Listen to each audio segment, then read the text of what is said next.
From JBS Studios in Greater New York, this is the JBS News Update with Teisha Bader.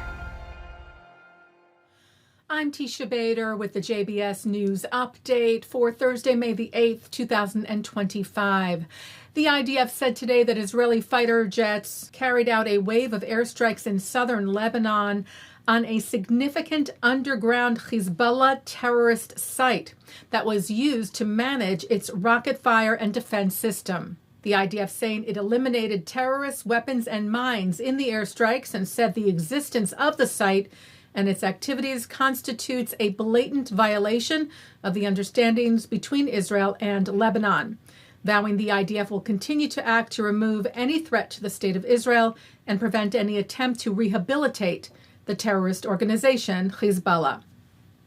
The IDF shared today that it has begun operating a forward mobile triage facility in southern Syria, part of ongoing efforts, it said, to support the Syrian Druze community and ensure their safety.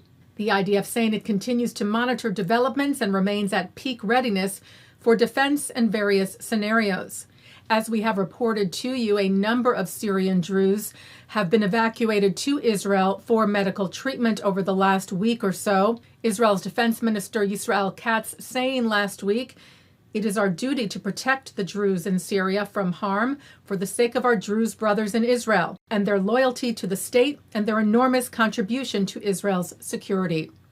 Turning now to New York, where police were called to Columbia University yesterday after anti-Israel protesters took over part of the school's main library, chanting slogans like "There is only one solution, Intifada revolution," their faces covered, many with keffiyehs. Several public safety officers were hurt during the incident, and property was damaged and defaced.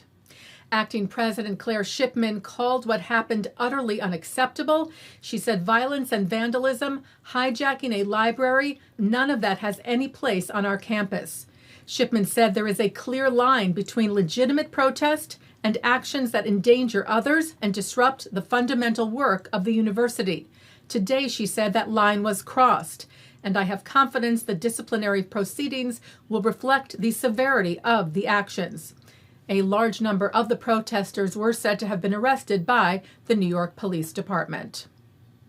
The Henry Jackson Society this week released a new report on how terror group Hamas systematically uses civilians in Gaza as human shields. Co-authors Andrew Fox and Salo Eisenberg noted that the UN has rarely acknowledged and never asserted the use by Hamas of human shields, and that this report represents the missing chapter in all the UN and NGO reports.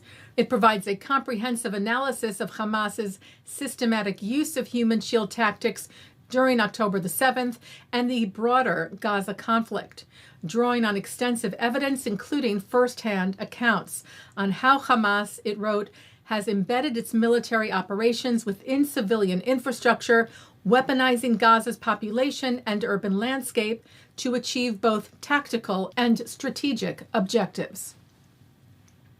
Well, outrage, including from a former hostage held in Gaza for over 500 days, over the awarding of the Pulitzer Prize to a writer whose past comments have denigrated the hostages and denied facts of the October 7th Hamas massacre. Mossab Abu Toha, born in Gaza, now living in the U.S., won the Pulitzer in the commentary category on Monday for essays published in the New Yorker magazine.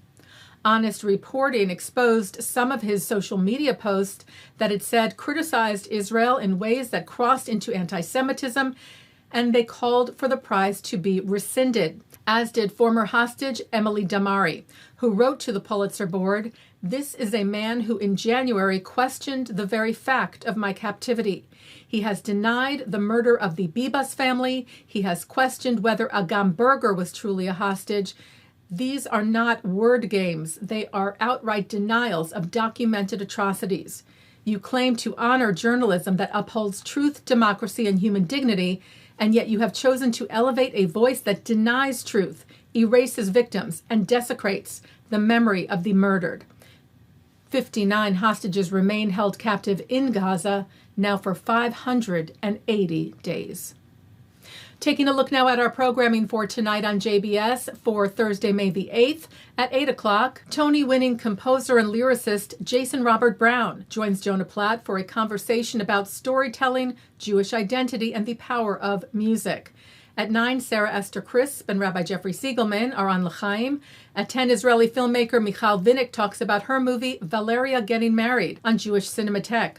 At 10:30, a replay of the news, and coming up next, a discussion on Judaism and pluralism.